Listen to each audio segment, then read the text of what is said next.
கிறிஸ்துவுக்குள் பிரியமானவர்களே, FIBA radio வழங்கும் ஆராதனை வேளை நிகழ்ச்சிக்கு உங்களை அன்புடன் வரவேற்கிறோம். தேவன் ஆவியாய் இருக்கிறார்.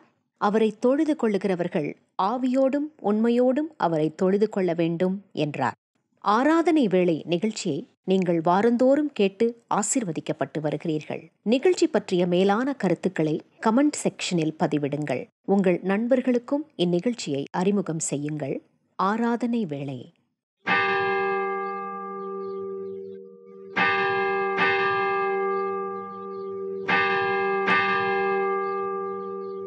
ஆராதனை வேளை. நம்முடைய துவக்கம் பிதா குமாரின் பரிசுத்த ஆவியின் திருப்பெயரிலே. ஆமென். எனக்கு அருமையான தேவனுடைய ஜனமே, ஃபீபா ரேடியோ தயாரித்து ஒளிபரப்பும் ஆராதனை வேளை நிகழ்வுக்கு நேர்களாகிய உங்களை அன்போடு கூட நான் வாழ்த்தி வரவேற்கின்றேன். விசேஷித்த வண்ணமாக இந்த குருத்தோலை ஞாயிறினுடைய ஆராதனை வேளை நிகழ்விலே நாம் எல்லோரும் பங்கு கொள்ளும்படியாக கர்த்தர் பாராட்டியிருக்கின்ற தயவுக்காக நாம் கர்த்தருக்கு நன்றி செலுத்தி எருசலேமை நோக்கி பவனியாக சென்றதை நினைவு கூர்ந்து இன்றைக்கு நம்முடைய வாழ்வை சீர்தூக்கி பார்த்து ஆண்டவருக்கு பிரியமான காரியங்களை செய்யும்படியாகவும் நம்மை நாமே மீண்டுமாக ஆண்டவருடைய கரத்திலே அர்ப்பணம் செய்யும்படியாகவும் நம்மை தாழ்த்தி கர்த்தருடைய வார்த்தைக்காக காத்திருப்போம். கர்த்தர் பெரிய காரியங்களை நம்முடைய வாழ்விலே செய்வார். ஆண்டவரை நோக்கி நாம் மன்றாடுவோம். எங்களை நேசிக்கிற எங்கள் அன்பின் ஆண்டவரே, எங்கள் மீது நீர் வைத்த அன்பிற்காகவே பரலோகத்தை விட்டு பூலோகத்திலே வந்து உம்முடைய வார்த்தைகளை பகிர்ந்து கொண்டு வேத வாக்கியங்கள் நிறைவேறும்படியாக ஒவ்வொன்றையும் செய்து வந்தீர். 2000 வருடங்களுக்கு முன்பதாக எருசலேமை நோக்கி பவனியாக சென்றதை நாங்கள் இந்த நாளிலே நினைவு கூறவும், அந்த பவனியிலே சென்று மக்களோடு கூட எங்கள் வாழ்வை ஒப்பிட்டு பார்த்து எந்த ஸ்தலத்திலே எந்த இடத்திலே நாங்கள் நிற்கின்றோம் என்பதை புரிந்து கொள்ள உம்முடைய வார்த்தைகள் அமையட்டும். ஆம் ஆண்டவரே, எங்களை மீட்பதற்காக எங்களுக்கு வாழ்வை தருவதற்காகவே நீர் எங்கள் மீது வர இருந்த ஆக்கினையை உம்மீது ஏற்றுக்கொண்டீர். இந்த ஆராதனை வேளை நிகழ்விலே பங்கு கொண்டிருக்கின்ற உமது பிள்ளைகளை கண்ணோக்கி பாரும். குருத்தோலை ஞாயிறிலே உம்முடைய பவனியை ஆண்டவரே, மிகவும் முக்கியத்துவம் வாய்ந்த அந்த பவனியை சரியாக நாங்கள் புரிந்து கொள்ள எங்களுடைய கண்களையும் இருதயத்தையும் திறந்தள்ளும். உம்முடைய வார்த்தையினாலே எங்களோடு கூட பேசும், இடைபடும் கர்த்தாவே.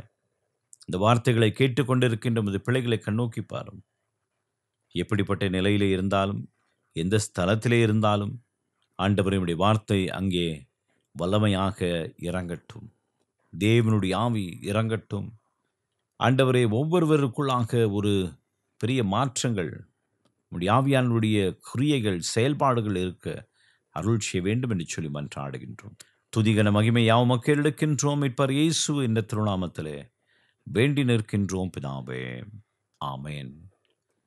ஆண்டவரின் நாமத்தை புகழ்ந்து பாடும் வண்ணமாக கிறிஸ்து சபை பாமாலைகளிலே ஓசன்னா பாலர் பாடும் ராஜாவாம் மீட்பர்க்கே என்ற பாடலை நாம் இணைந்து பாடுவோம்.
Danga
தேவன் ஆவியாக இருக்கிறார். அவரை தொழுது கொள்கிறவர்கள் ஆவியோடும் உண்மையோடும் அவரை தொழுது கொள்ள வேண்டும். இது கர்த்தர் உண்டு பண்ணின நாள், இதிலே களி கூர்ந்து மகிழ கடவோம். கர்த்தரை கம்பீரமாய் பாடி நம்முடைய இரட்சணிய கன்மலையை சங்கீர்த்தனம் பண்ண கடவோம். வாருங்கள், நம்மை உண்டாக்கின கர்த்தருக்கு முன்பாக நாம் பணிந்து குனிந்து முழங்கால் படியிட கடவோம். நம்முடைய பிதாவாகிய கடவுளாலும் கர்த்தராகிய இயேசு கிறிஸ்துவினாலும் உங்களுக்கு கிருபையும் சமாதானமும் உண்டாவதாக. அமைதியோடு கூட நம்மை நாம் ஆராய்ந்து பார்ப்போம். இயேசு பவனியாக சென்ற இந்த நாளை நினைவு கூர்ந்து அந்த பவனிலே கலந்து கொண்ட பிள்ளைகளைப் போல நம்முடைய வாழ்விலே நாம் செய்த எல்லா பாவத்தையும் குற்றத்தையும் அக்கிரமத்தையும் தேவனுடைய சமூகத்திலே நாம் அறிக்கை செய்ய மீண்டும் ஆண்டவர் நமக்கு ஒரு வாய்ப்பினை தந்திருக்கின்றார்.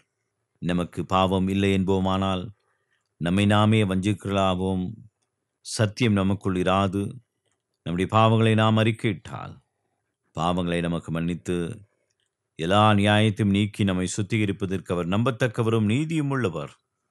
நான் எழுந்து என் தகப்பனிடத்திற்கு போய், தகப்பனே, பரத்திற்கு விரோதமாகும் உமக்கு முன்பாகவும் பாவம் செய்தேன். இனிமேல் உம்முடைய மகன் என்று சொல்லப்படுவதற்கு நான் பாத்திரன் அல்ல. உம்முடைய வேலைக்காரரில் ஒருவனாக என்னை வைத்துக் கொள்ளும் என்பேன். தேவனுடைய ராஜ்யம் சமீபமாக இருக்கின்றது. மனம் திரும்பி நற்செய்தியில் நம்பிக்கை வையுங்கள். பாவத்தை அறிக்கை செய்த நாம் பாவ மன்னிப்பின் நிச்சயத்தையும் விசுவாசத்தோடு கூட நாம் பெற்றுக்கொள்வோம். சர்வ வல்லமையும் மிகுந்த இரக்கமுள்ள நம்முடைய ஆண்டவர் நம்முடைய எல்லா பாவத்தையும் நிவர்த்தி செய்து நம்முடைய வாழ்க்கை சீர்படுத்துவதற்கான காலத்தையும் தமது பரிசுத்த ஆவியின் கிருபையும் தேற்றதலையும் நம் அனைவருக்கும் தந்தருள்வாராக. ஆமேன். ஆண்டவரை துதியுங்கள். ஆண்டவர் நாமம் துதிக்கப்படுவதாக. இந்த நாளுக்குரிய வேத பகுதியை வாசிக்க நாம் கவனமாக கேட்போம். மத்தேயு எழுதின சுவிசேஷம் 21ஆம் அதிகாரம் வசனங்கள் 1-11 முடிய. அவர்கள் எருசலேமுக்கு சமீபமாய் சேர்ந்து ஒலிவ மலைக்கு அருகான பெத்பேகேயுக்கு வந்த பொழுது இயேசுவானவர் சீஷரில் 2 பேரை நோக்கி, உங்களுக்கு எதிரே இருக்கிற கிராமத்திற்கு போங்கள். போனவுடனே அங்கே ஒரு கழுதையும் அதனோடு கூட ஒரு குட்டியும் கட்டியிருக்க காண்பீர்கள். அவைகளை அவிழ்த்து என்னிடத்தில் கொண்டு வாருங்கள். ஒருவன் உங்களுக்கு ஏதாகிலும் சொன்னால், இவைகள் ஆண்டவருக்கு வேண்டுமென்று சொல்லுங்கள், உடனே அவைகளை அனுப்பிவிடுவான் என்று சொல்லி அவர்களை அனுப்பினார். இதோ, என் ராஜா சாந்த குணம் உள்ளவராய் கழுதையின் மேலும் கழுதை குட்டியாகிய மரியின் மேலும் ஏறிக்கொண்டு உன்னிடத்தில் வருகிறார் என்று சியோன் குமாரத்திற்கு சொல்லுங்கள் என்று தீர்க்கதரிசியினால் உரைக்கப்பட்டது நிறைவேறும்படி இதெல்லாம் நடந்தது. சீஷர்கள் போய் இயேசு தங்களுக்கு கட்டளையிட்டபடியே செய்து கழுதையும் குட்டியையும் கொண்டு வந்து அவைகள் மேல் தங்கள் வஸ்திரங்களை போட்டு அவரை ஏற்றினார்கள். திரளான ஜனங்கள் தங்கள் வஸ்திரங்களை வழியிலே விரித்தார்கள்.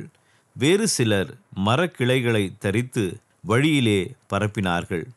முன் நடப்பாரும் பின் நடப்பாரமாகிய திரளான ஜனங்கள், தாவீதின் குமாரனுக்கு ஓசன்னா, கர்த்தரின் நாமத்தினாலே வருகிறவர் ஸ்தோத்திரிக்கப்பட்டவர், உன்னதத்திலே ஓசன்னா என்று சொல்லி ஆர்ப்பரித்தார்கள்.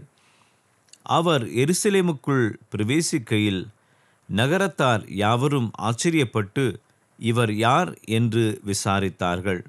அதற்கு ஜனங்கள், இவர் கலிலேயாவில் உள்ள நாசிரேத்திலிருந்து வந்த தீர்க்கதரிசியாகிய இயேசு என்றார்கள்.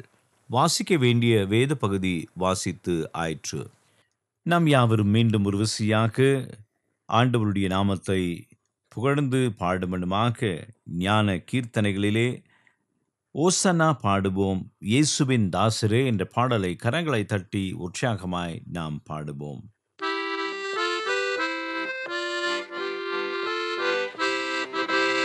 ஓசன்னா பாடுவோம் இயேசுவின் தாசரே, உன்னதத்திலே தாவீது மைந்தனுக்கு ஓசன்னா.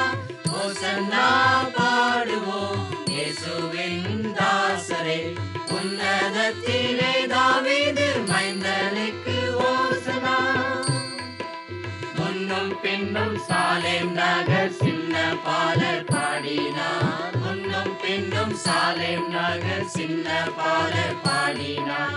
அன்று போல இன்று நாமும் அன்பாய் துதி பாடுவோம். ஓசன்னா பாடுவோம் இயேசுவின் தாசரே, உன்னதத்திலே தாவீது மைந்தனுக்கு ஓசன்னா.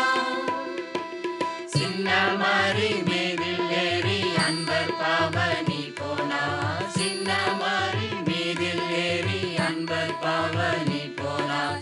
இன்னும் என்னகத்தில் அவர் என்றும் அரசாடுவார். ஓசன்னா பாடுவோம் இயேசுவின் தாசரே, உன்னதத்திலே தாவீது மைந்தனுக்கு ஓசன்னா.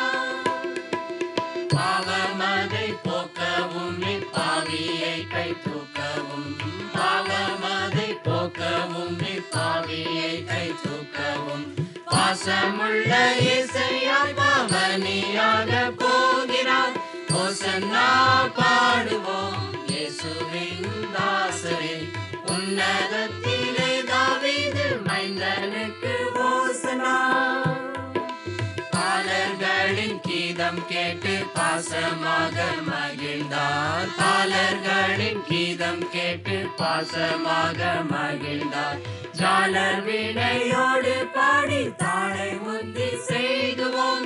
ஓசன்னா பாடுவோம் இயேசுவின் தாசரே, உன்னதத்திலே தாவீது மைந்தனுக்கு ஓசன்னா. குருத்தோலை ஞாயிற்று நம் குரு பாதம் பணிவோம், குருத்தோலை ஞாயிற்று நம் குரு பாதம் பணிவோம்.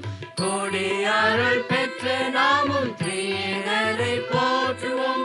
ஓசன்னா பாடுவோம் இயேசுவின் தாசரே, உன்னதத்திலே தாவீது மைந்தனுக்கு ஓசன்னா. ஓசன்னா பாடுவோம் இயேசுவின் தாசரே, உன்னதத்திலே தாவீது மைந்தனுக்கு ஓசன்னா. எனக்கு அருமையான தேவனுடைய ஜனமே, இந்த குருத்தோலை ஞாயிறு ஆராதனை வேளை நிகழ்விலே ஆண்டவருடைய செய்தியை நம்மோடு கூட பகிர்ந்து கொள்ளும்படியாக வந்திருப்பவர் பெங்களூர் ஐக்கிய இறையல் கல்லூரியிலே PhD பட்டத்திற்காக படித்து வருகின்ற கோவை திருமண்டலத்தை சார்ந்த அருட்திரு ஜெயமணி ஐயா அவர்கள். அருட்திரு ஜெயமணி ஐயா அவர்கள் இந்த நாளுக்குரிய சிறப்பான செய்தியை நம்மோடு கூட பகிர்ந்து கொள்வார். ஜெபத்தோடும் விசுவாசத்தோடும் நாம் ஆண்டவருடைய செய்தியை இப்பொழுது கேட்போமாக. ஆராதனை வேளையில் எங்களோடு இணைந்திருக்கும் அன்பர்கள் அனைவரையும் ஆண்டவர் இயேசு கிறிஸ்துவின் இனிய நாமத்தினாலே அன்போடு வாழ்த்துகின்றோம், வரவேற்கின்றோம். இந்த நாளிலும் குருத்தோலை ஞாயிறை நாம் அனுசரித்து கொண்டிருக்கின்றோம். குருத்தோலை ஞாயிறு என்பது இயேசு கிறிஸ்துவினுடைய வாழ்க்கையில் முக்கியமான ஒரு நிகழ்வை நமக்கு சுட்டி காட்டுகின்றதாய் இருக்கின்றது.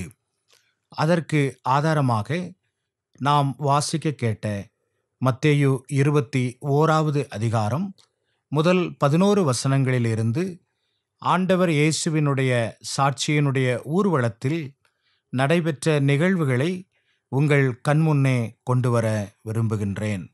நீங்கள் அறிந்திருக்கிறபடி எங்கெல்லாம் வாய்ப்பு கிடைக்கிறதோ அங்கெல்லாம் இயேசு நற்செய்தியை அறிவித்தார். அவருடைய பிறப்பில இருந்து அவருடைய மரணம் வரை அவருடைய வாழ்வின் ஒவ்வொரு செயல்பாடும் நற்செய்தி அறிவிக்கின்ற ஒன்றாகவே இருந்தது என்பதை நாம் அறிவோம். இப்போதும் இந்த குருத்தோலை ஞாயிறினுடைய பின்னணியத்தை நாம் அறிந்து வைத்திருக்க வேண்டியது அவசியமாக இருக்கிறது. யூதர்கள் பாஸ்கா பண்டிகையை வெகு சிறப்பாக கொண்டாடுகிறார்கள். உலகெங்கிலும் இருந்து எல்லோரும் இந்த பண்டிகையை கொண்டாடுவதற்காக எருசலேமுக்கு வருவார்கள். குடும்பம் குடும்பமாக வருவார்கள். அவர்களுடைய உறவுகளை கண்டு மகிழ்ந்து ஆண்டவருக்கு நன்றி சொல்லும் வண்ணமாக எல்லோரும் இந்த ஆராதனைகளில் பங்கு பெறுவார்கள். இந்த பாஸ்கா பண்டிகையை கொண்டாடுவதற்காக இயேசுவும் தன்னுடைய சீடர்களோடு பயணப்பட்டு எருசலேமுக்கு போகிறார்.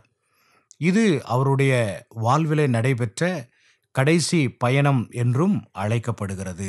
நீங்கள் வாசித்தால் தெரியும், மத்தேயு 21வது அதிகாரம் 1 வசனம் 2வது வசனத்தில் இயேசு தன்னுடைய சீடர்களை அழைத்து, நீங்கள் உங்களுக்கு எதிரே இருக்கிற கிராமத்துக்கு போங்கள். அங்கே ஒருவரும் ஒரு காலும் ஏறியிராத கழுதையை அதனுடைய குட்டியையும் கட்டியிருக்க காண்பீர்கள். அவைகளை அவிழ்த்து கொண்டு என்னிடத்தில் கொண்டு வாருங்கள் என்றார். இயேசுவினுடைய வார்த்தையின்படியே அவருடைய சீடர்கள் போய் கழுதை குட்டியை அவிழ்த்து கொண்டு வருகிறார்கள். அவர்கள் எருசலேமுக்குள் நுழைகிறார்கள். அப்படி நுழைகிற போது சீடர்கள் ஒருவேளை நடந்து போயிருக்கலாம். இயேசு அந்த கழுதையின் மேல் அமர்ந்திருக்கலாம். ஆனால் 10வது வசனத்திலே நாம் இப்படி வாசிக்கின்றோம், அவர் எருசலேமுக்குள் பிரவேசிக்கையில் நகரத்தார் யாவரும் ஆச்சரியப்பட்டு இவர் யார் என்று விசாரித்தார்கள். அன்பானவர்களே, இந்த ஊர்வலமானது ஏற்கனவே எல்லாரிடத்திலும் சொல்லப்பட்டு ஆயத்தம் செய்யப்பட்ட ஒரு ஊர்வலம் அல்ல. மாறாக இயேசு திடீரென எருசலேமுக்குள் நுழைகிறார். ஆனால் நிறைய மக்கள் அவருடைய வருகையை பார்த்து, இவர் யார், இவர் யார், கழுதையின் மேலே ஏறி வருகிறாரே, இவர் யார் என்று விசாரிக்கிறார்கள். 8வது வசனத்திலே, திரளான ஜனங்கள் தங்கள் வஸ்திரங்களை வழியிலே விரித்தார்கள். வேறு சிலர் மரக்கிளைகளை தரித்து வழியிலே பரப்பினார்கள். 9வது வசனம், முன் நடப்பாரும் பின் நடப்பாருமாகிய திரளான ஜனங்கள் தாவீதின் குமாரனுக்கு ஓசன்னா, கர்த்தரின் நாமத்தினாலே வருகிறவர் ஸ்தோத்திரிக்கப்பட்டவர், உன்னதத்திலே ஓசன்னா என்று சொல்லி ஆர்ப்பரித்தார்கள் என்று நாம் வாசிக்கின்றோம். அன்பானவர்களே, இயேசு யாரையும் கட்டாயப்படுத்தவில்லை. இயேசு கழுதையின் மேலே ஏறிக்கொண்டு போகிறார். ஆனால் ஜனங்களே மனமு வந்து அவருக்கு முன்பதாக அவர்களுடைய ஆடைகளை விரிக்கிறார்கள். மரக்கிளைகளை கொண்டு வந்து அவருக்கு முன்பதாக அசைக்கிறார்கள். தாவீதின் குமாரனுக்கு ஓசன்னா என்று சொல்லுகிறார்கள். நீங்கள் 1 ராஜாக்களின் புஸ்தகம் 1வது அதிகாரம் 33வது வசனத்தை வாசித்து பார்ப்பீர்களானால், தாவீது தன்னுடைய மகன் சாலமோனை ராஜாவாக அபிஷேகம் பண்ண வேண்டும் என்று நினைத்த போது அவனை கழுதையின் மேல் ஏற்றி கீகோனுக்கு அழைத்து கொண்டு போகச் சொன்னான். ஆகவே ஒரு ராஜ அபிஷேகத்திற்காக அழைத்து கொண்டு போகிற ஒரு நிகழ்வை இந்த வசனம் நமக்கு சுட்டி காட்டப்படுகிறது. 2 ராஜாக்கள் 9வது அதிகாரம் 13வது வசனத்திலே, யெகூ என்கிறவரை ராஜாவாக அபிஷேகம் பண்ண வேண்டும் என்று கடவுள் விரும்புகிறார். அதற்காக தன்னுடைய தீர்க்கதரிசிகளிலே ஒருவரான எலிசாவினிடத்திலே ஆண்டவர் சொல்லுகிறார். எலிசா தன்னுடைய ஊழியக்காரனுடைய கையிலே எண்ணெயை கொடுத்து யெகூவை அபிஷேகம் பண்ணி வரும்படி அனுப்புகிறார். அப்படி யெகூவை அபிஷேகம் பண்ணி முடித்தவுடனே ஜனங்கள் தங்கள் வஸ்திரங்களை விரித்து எக்காலம் ஊதி யெகூ ராஜாவானான் என்றார்கள். இதை படிக்கிற போது நமக்கு ஒன்று தெரிகிறது. இது பழைய ஏற்பாட்டிலே ஒரு பாரம்பரியம் இருக்கிறது. வஸ்திரங்களை விரித்து மரக்கிளைகளை அசைத்து ஒருவரை வரவேற்கிற போது ராஜா வருகிறார், அரசர் வருகிறார் என்பதை எல்லோரும் புரிந்து கொண்டார்கள். ஆகவே இவர் யார் என்கிற கேள்விக்கு முதல் விடை நமக்கு தெரிகிறது. இவர் ராஜா என்று நமக்கு தெரிகிறது. ஆகவே இந்த ஜனங்கள் இயேசுவை ராஜாவாக பார்த்தார்கள். அடுத்து பாருங்கள் 11வது வசனம். அதற்கு ஜனங்கள், இவர் கலிலேயாவிலுள்ள நாசரேத்திலிருந்து வந்த தீர்க்கதரிசியாகிய இயேசு என்றார்கள். அன்பானவர்களே, இயேசுவை அடுத்ததாக இப்படி அறிமுகப்படுத்துகிறார்கள். இவர் ஒரு தீர்க்கதரிசி. தீர்க்கதரிசி என்கிறவர் கடவுளால் அபிஷேகம் பண்ணப்பட்டவர். தீர்க்கதரிசி என்பவர் கடவுளால் அனுப்பப்பட்டவர்.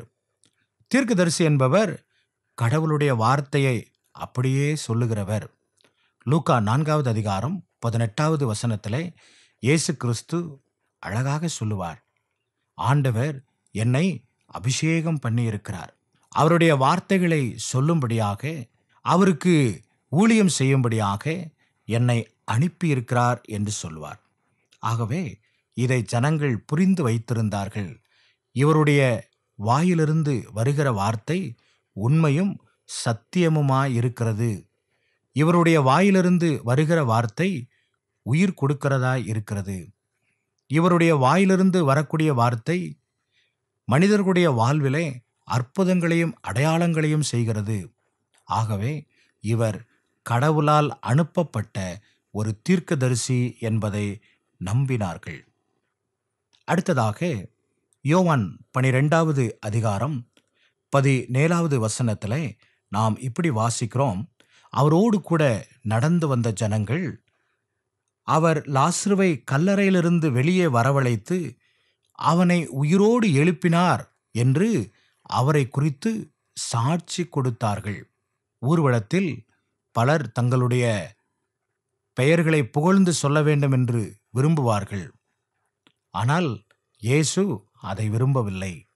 மாறாக ஜனங்கள் பேசிக்கொண்டார்கள், இவர் மரித்தவர்களை உயிரோடு எழுப்புகிறவர், இவரிடத்திலே வல்லமை இருக்கிறது என்று சாட்சி பகிர்ந்தார்கள்.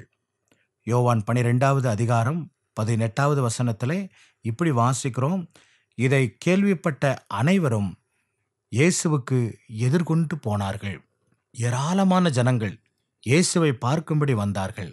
ஏராளமான ஜனங்கள் இயேசுவினுடைய அற்புதமான செயல்பாடுகளை பற்றி கேள்விப்பட்டார்கள். ஒருவேளை முதன்முறையாக அவர்கள் இயேசுவை பார்த்திருக்கலாம், ஒருவேளை இயேசுவினுடைய வார்த்தைகளை கேட்டிருக்கலாம். ஆனால் இந்த குருத்தோலை பவனி இயேசு யார் என்பதை அங்கே இருக்கிற ஜனங்கள் எல்லோருக்கும் வெளிப்படுத்துகிற ஒன்றாய் அமைந்திருந்தது. முதலாவது, இந்த இயேசு நம்மை ஆள வந்திருக்கிற அரசர். இந்த இயேசு நம்முடைய வாழ்க்கையில விடுதலை தரக்கூடிய ஒரு ராஜா என்பதை ஜனங்கள் சொன்னார்கள். இரண்டாவதாக, இந்த இயேசு நம்மை ஆள வந்திருக்கிறவர் மாத்திரமல்ல, ஆவியை கொடுத்து நம்முடைய வாழ்க்கையில அற்புதங்களை செய்கிறவர் என்று சொன்னார்கள். ஆகவேதான் அவரை இறைவாக்கினர், தீர்க்கதரிசி என்று சொன்னார்கள். மூன்றாவதாக, இந்த ஜனங்கள் இயேசுவை உயிரோடு எழுப்புகிற வல்லமையுடையவர் என்று சாட்சி பகிர்ந்தார்கள். அன்பானவர்களே, இது சாட்சியின் ஊர்வலம் மாத்திரமல்ல, இயேசு உயிரோடு இருக்கிறார், அற்புதங்களை செய்கிறார், ராஜாவாக நம்முடைய வாழ்விலே இருக்கிறார் என்பதை எல்லோரும் கண்டுகொள்ளும் வண்ணமாக இந்த ஊர்வலம் அமைந்திருந்தது. திட்டமிட்ட ஊர்வலம் அல்ல, திடீரென்று நடைபெற்ற ஊர்வலம். ஆனால் ஆக்கப்பூர்வமாக பொருளுள்ள வகையில் அமைந்திருந்தது. இன்றைக்கு 2000 ஆண்டுகள் கழித்தும் இந்த நிகழ்வை நாம் நினைவுபடுத்தி பார்க்கிற போது நாம் ஒன்றை அறிந்து கொள்ள வேண்டும். இயேசு ராஜாவாக இருக்கிறார். என்னுடைய வாழ்வை அவர் ஆட்சி செய்ய போகிறார். என்னுடைய வாழ்விலே அவர் அற்புதங்களை செய்கிறார். ஆகவே நான் அவருக்கு சாட்சியாய் இருப்பேன். அவருக்கு சாட்சியாய் செல்லுகிற இடங்களிலெல்லாம் இயேசுவை பற்றி, அவருடைய நற்சான்றுகளை அறிவிப்பேன் என்கிற உணர்வோடு இந்த குருத்தோலை ஞாயிறிலே நாம் பங்கு பெறுவோம். ஆண்டவர் நம்மையும் நம்முடைய குடும்பங்களையும் நிறைவாய் ஆசீர்வதிப்பாராக. ஆமேன்.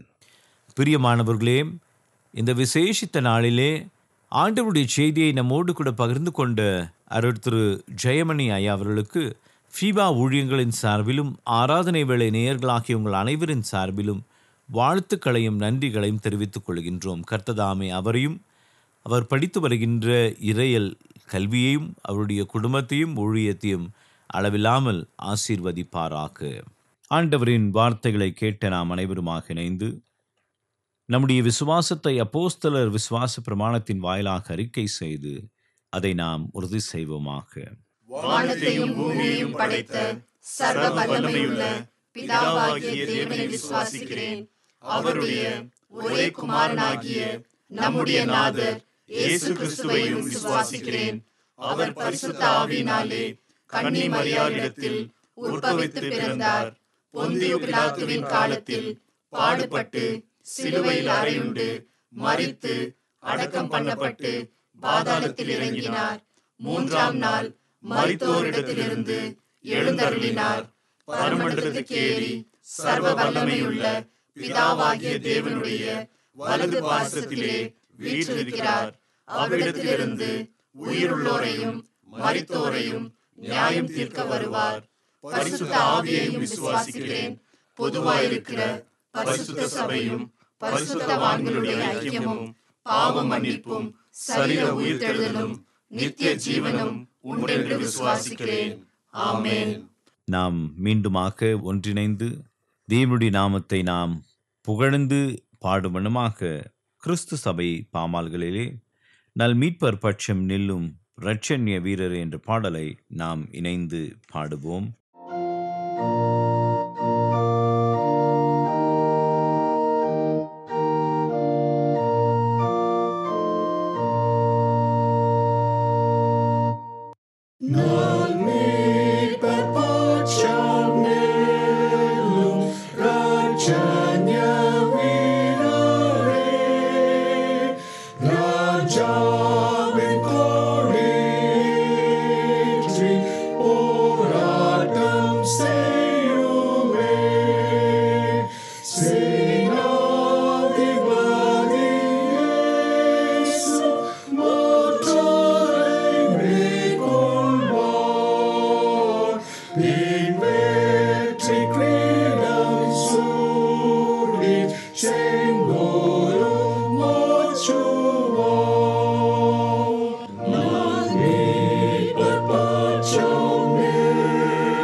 இந்த வாரத்திற்குரிய வாக்குத்தத்த வசனத்தை நாம் பெற்றுக்கொள்வோம்.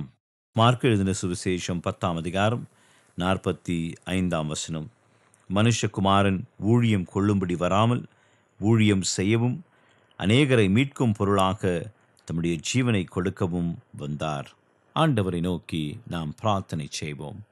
நேசிக்கிற அன்பின் ஆண்டவரே, தர்மியான காலை வேளைக்காக நன்றி செலுத்துகின்றோம். லெந்து காலத்திலே மிகவும் முக்கியமாக கருதப்படுகின்ற குருத்தோலை ஞாயிறை நாங்கள் அனுசரிக்கும்படியாக எங்களுக்கு அருளை தந்திரியதற்காக நன்றிகளை சொல்லுகின்றோம். எருசலேமை நோக்கி நீர் பவனியாக சென்றதையும், இது ஆண்டவருக்கு தேவை என்று சொன்ன மாத்திரத்திலே அதை கொடுத்த அந்த மனுஷருடைய அர்ப்பணிப்பை நாங்கள் நினைத்து பார்க்கின்றோம். எங்களையும் இந்த உலகத்திலே ஆண்டவருக்கு தேவை என்று சொல்லி நீர் வைத்திருக்கின்றீர். அதை புரிந்து செயல்புரிய எங்களுக்கு நீர் அருளை தாரும். ஆண்டவரே, நாங்கள் பேசுகின்றவர்களாக மட்டுமல்லாமல் முன்னடப்பாரும் பின்னடப்பாரும் ஓசனா என்று சொல்லி கூப்பிட்டவர்களைப் போல அல்லாமல் சொன்னதை செய்கின்ற உமது பிள்ளைகளாக மாற அருள் செய்ய வேண்டும் என்று சொல்லி மன்றாடுகின்றோம். இந்த சத்தியத்தை கேட்டுக்கொண்டிருக்கின்ற உமது பிள்ளைகளை கண்ணோக்கி பாரும் கர்த்தாவே. உண்மையாய் உம்மிடத்திலே கேட்கின்ற யாவருக்கும் கர்த்தர் நீர் நன்மைகளை செய்கின்றவராய் இருக்கின்றபடினாலே நாங்கள் உமக்கு ஸ்தோத்திரத்தை எடுக்கின்றோம். அவனுமே தங்கள் சரீர பிரகாரமான தேவைகளுக்காக, ஆண்டவரே சுகத்திற்காக, அவருடைய நோயிலிருந்து விடுதலைக்காக மன்றாடி கொண்டிருக்கின்ற பிள்ளைகளை கண்ணோக்கி பார்த்து, எனக்கு சித்தம் உண்டு சுகமாக என்று சொல்லி அவர்களை சுகப்படுத்தும். தங்கள் குடும்பத்தினுடைய தேவைகளுக்காக மன்றாடி கொண்டிருக்கின்றவர்களை கண்ணோக்கி பாரும். குடும்பம் உம்மால் உருவாக்கப்பட்டது. அந்த குடும்பத்தினுடைய எல்லா தேவைகளையும் பூர்த்தி செய்கின்ற ஆண்டவர் நீர். இல்லத்தின் தலைவராக இயேசு இருக்கின்ற வேளையிலே இல்லை என்கின்ற காரியம் இருக்காது என்று சொல்லி நாங்கள் பாடுகின்ற வண்ணமாக அந்த எல்லா தேவைகளையும் நீர் சந்தியும். ஆண்டவரே, உடைய வருகை பரியந்தம் நாங்கள் சாட்சி பகிர எங்களுக்கு அருளை தாரும். எங்கெல்லாம் இந்த வார்த்தைகள் ஒலிக்கப்படுகின்றதோ அங்கெல்லாம் ஒரு பெரிய மாற்றம், மாபெரும் சமாதானம், மகிழ்ச்சி நிரம்ப அருள் செய்ய வேண்டும் என்று சொல்லி மன்றாடுகின்றோம். ஒருவேளை நாங்கள் எங்கள் வாழ்விலே தவறுகளை இழைத்திருப்போம் என்று சொன்னால், இந்த பவனின் வாயிலாக நீ சொன்னது போலவே எங்கள் வாழ்க்கையை நாங்கள் சீர்தூக்கி பார்த்து திருத்திக் கொள்ள எங்களுக்கு நீர் அருளை தாரும். அப்படி வருகை பரியந்தம் நாங்கள் உமக்கு சாட்சியாக நிற்க எங்களுக்கு பலனை தாரும். துதிகன மகிமையா மக்கள் எடுக்கின்றோம். மீட்பர் இயேசுவின் திருநாமத்திலே வேண்டி நிற்கின்றோம் பிதாவே, ஆமென். ஆண்டவர் நமக்கு சொல்லி தந்த ஆண்டவரின் ஜெபத்தை ஒன்றாக நாம் ஏறெடுப்போம். பரமண்டலங்களில் இருக்கிற எங்கள் பிதாவே, உம்முடைய நாமம் பரிசுத்தப்படுவதாக, உம்முடைய ராஜ்யம் வருவதாக, உம்முடைய சித்தம் பரமண்டலங்களில் செய்யப்படுகிறது போல பூமியிலேயும் செய்யப்படுவதாக. அன்றன்றுள்ள அப்பத்தை இன்று தாரும். எங்களுக்கு விரோதமாய் குற்றம் செய்கிறவர்களுக்கு நாங்கள் மன்னிக்கிறது போல எங்கள் குற்றங்களை எங்களுக்கு மன்னியும். எங்களை சோதனைக்குள் பிரவேசிக்க பண்ணாமல் தீமையிலிருந்து எங்களை ரட்சித்துக் கொள்ளும். ராஜ்யமும் வல்லமையும் மகிமையும் என்றென்றைக்கும் உம்முடையவைகளே. ஆமென். ஆண்டவரின் ஆசீர்வாதத்தை பெற்றுக்கொள்வோம். திரியேகராம் தந்தை மைந்தன் தூயாவின் அன்பு கிருபை சமாதானம் நம்மோடும், நாம் கேட்ட சத்தியத்தோடும், கேட்ட தேவைகளோடும், பிற இருக்கின்ற நன்மைகளோடும் இன்றும் என்றும் சதா காலங்களிலும் தங்கி நிலைத்து இருப்பதாக. ஆமென்.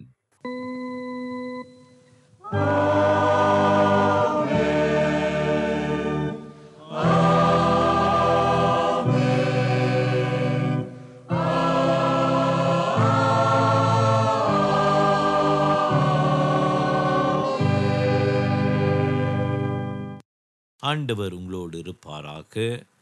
சமாதானத்துடன் சென்று வாருங்கள். மீண்டும் நினைவுபடுத்துகிறோம் நேர்களே, நீங்கள் ஃபீபா ரேடியோவின் நிகழ்ச்சிகள் பற்றிய தகவல்களை அறிந்து கொள்ள விரும்பினால் டிஸ்கிரிப்ஷன் பாக்ஸில் கொடுக்கப்பட்டுள்ள லிங்கை கிளிக் செய்யுங்கள். மேலும் நீங்கள் எங்களோடு தொடர்பு கொள்ள விரும்பினால் டிஸ்கிரிப்ஷன் பாக்ஸில் கொடுக்கப்பட்டுள்ள அலைபேசி மற்றும் தொலைபேசி எண்களை தொடர்பு கொள்ளலாம். வாழ்த்துக்கள் கூறி விடை பெற்றுக் கொள்கிறோம். வணக்கம் நேர்களே.